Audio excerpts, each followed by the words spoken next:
That's Nietzsche's realization. He said, look, imagine that you live within a belief system, and then something arises to challenge the belief system. Not only does the belief system collapse, but something worse happens. Your belief in belief systems collapses. And that's the road to now. Now, it doesn't have to, because you can jump from one belief system to another. But sometimes that doesn't work, is that you do a meta-critique and you say, oh, I was living in this protective structure and it turned out to be flawed. Okay, one alternative is jump to another protective structure. Fine. Another alternative is protective structures themselves are not to be trusted. Bang, you're in chaos. How the hell are you going to get out of that? That's the pathway to nihilism. Well, you can work your way through that. That's difficult. Or you can do what Jung would regard as a soul-damaging move, and you can sacrifice your new knowledge and re-identify with something rigid and restricted, which is what I would say is happening to some degree with the people in Europe who are turning to a regressive nationalism as an alternative to the current state of chaos. It's like, I know that people need to identify with local groups. I understand that. But they risk the danger of making the state the ultimate God. And that's order, but that's not a good replacement for chaos. It's just another kind of catastrophe, right? Too much order, too much chaos, both catastrophes. You want to stand in the middle somehow and mediate between the two. And that's where you have your real strength. Because then it isn't that you've discovered a safe place. Because even the bloody right-wingers are after a safe place, right? They just want it to be the state. Yeah, exactly. Well, there's no safe places. And the next issue is, do you really want a safe place? Is that what you want? You want to be so weak that you want to be protected from threat. What the hell kind of life is that? You're a paralyzed rabbit in a hole. That's no life for a human being. You should be confronting danger and the unknown and malevolence. And the reason for that too is, this is the weird paradox. And I believe this is the paradox, first of all, that was discovered in part by Buddha, but also laid forth very clearly in Christianity, which is that the solution to the problem of tragedy and malevolence is the willingness to face them. Now, who the hell would ever guess that? It's a completely paradoxical suggestion. Is that, well, why does it work? Well, because the more you confront the two of them, the more you grow. And maybe you can grow so that you're actually larger than the chaos and malevolence itself. And you think, well, what's the evidence for that? And that's easy. That's what people do. That is how we learn. Like every time you expose your child to something new, a playground, what are they exposed to? Chaos and malevolence. Now, there's more to it than that, obviously, because kids play and they promote each other and they form friendships and all of that. But in the playground itself, there is the complexity of the social structure and the malevolence of the bully. It's right there. And you throw your kid in there and you say, adapt, and they do. Okay, so they can do it at a small scale. It's not trivial. The playground's a complicated place. The kid can adapt. Well, how much can you scale that up? Can you scale that up from the chaos and order and malevolence of the playground to chaos and order and malevolence itself? Well, that's the question. Well, I don't think there's any reason to answer that in the negative. So, because we don't know the full extent of a human being. And it is the problem that's worked out. So, in the Buddha story, for example, what happens after, so Buddha's world collapses in the same way that Adam and Eve's world collapses. It's a consequence of repetitive exposure to mortality and death. What happens to Buddha is he realizes that the little protected city that his father made for him, the walled garden, it's exactly the same motif that's in this Adam and Eve story, it's fatally flawed. That kind of protection cannot exist, and he discovers that in pieces, right? Which is exactly what happens to children, is that they go out, they discover a limit, they run back. And the parents can help them with the limit. They run out, they discover a limit, they run back. But at some point they run out, they discover a limit, they run back, and the parents have nothing to say to them. Because they've hit the same limit that the parents hit. Which is like, well, what are you going to do with your life? How are you going to operate in this archetypal universe? Well, your parents can only say, well, they can say you identify with the proper archetypal figures. They do that, they at least act that out for you, but at some point it's a problem that they cannot solve for you without making you weaker. That's the thing, So it's an interesting thing that I've learned in therapy, because one of the things you have to learn as a therapist is how do you not take your client's problems home with you. It's a very common existential problem that beginning therapists face because they're afraid. It's like, well, you're dealing with people all the time who have serious problems. Sometimes it's mental illness, although less frequently than you'd think. And sometimes it's just that they're having a good catastrophe, right? Their parents have cancer or something like that, or their father has Alzheimer's and they're unemployed, or they have a drug problem, or they have a schizophrenic son, or like, these aren't mental illness problems, right? Those are just catastrophes. And so people are discussing those with you all the time. How do you avoid being crushed by that or avoid taking it home? And the answer to that is you don't steal the problem. That's the answer. It's like, you have some problems.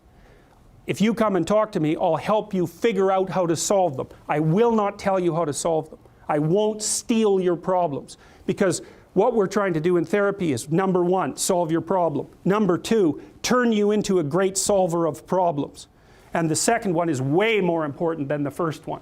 And so you never solve someone's problem by removing from them the opportunity to solve their problem.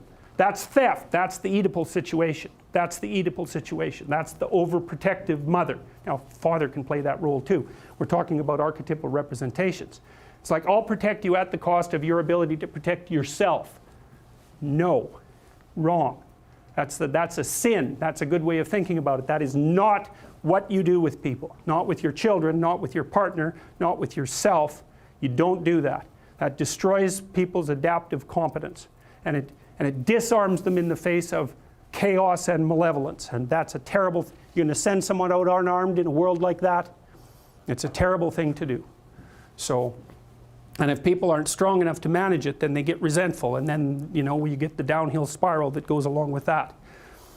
Okay, so the meta story is partly you have a map, but it's insufficient and things will come up to disrupt it, and sometimes the disruption is catastrophic. Everything falls apart. That's what happens to the Buddha, and that's what happens to Adam and Eve. And the rest of the biblical stories are actually an attempt to put that back together. Now, that's been assembled, as I said, it's been assembled over centuries, right? Okay, we've got the problem. The problem is the ever-present reality of the apocalyptic fall. That's the problem. And so you could say, well, what is that? It's the insufficiency of all potential conceptual schemes. Right. Your conceptual schemes are insufficient to deal with the complexity of the world. It's a permanent problem. So what do? You stop relying on your conceptual schemes. That's part of the answer. You start relying instead on your ability to actively generate conceptual schemes in the face of chaos and malevolence. And so that makes you someone that identifies with your creative capacity, your creative, courageous capacity for articulation and action in the face of the unknown, rather than some formulaic approach to the territory. And the idea is that elevates your character to the point where you can withstand tragedy and malevolence without becoming corrupt. And that provides a permanent solution to the problem. Well, then you might say, cynically, what's your evidence that that's a permanent solution? And the answer to that is, well, the evidence isn't all in yet. First of all, because people only live that way partially. And so we haven't put the hypothesis to the full test. And second, we don't know what our limitations are. We have no idea what our limitations are.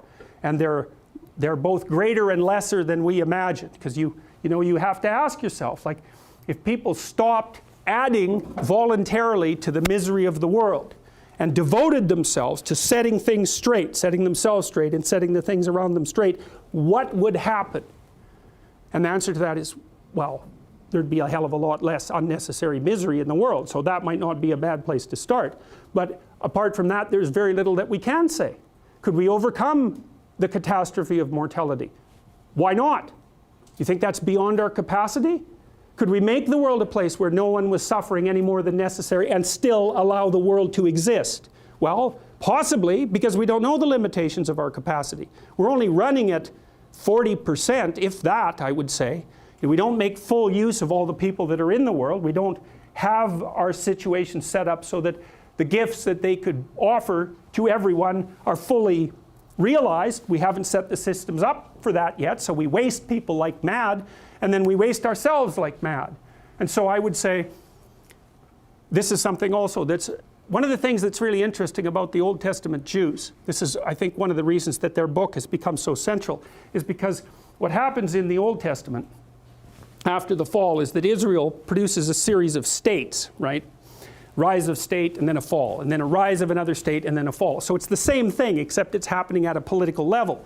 The political state rises, it gets corrupt, it falls. It rises out of the ashes again, gets corrupt, and falls. I think that happens 6 times in the Old Testament. And one of the things that's very interesting is the reaction of the Jews. They always say, it was our fault. Instead of taking the Cain and Abel route, so, and I'm going to tell you the Cain and Abel story right away.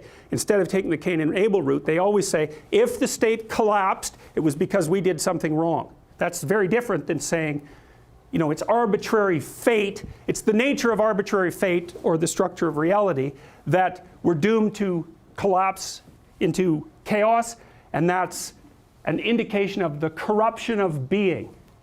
Well, you can take that route if you want. It's the corruption of being. Well, good luck with that. So what are you going to do about that? That's easy.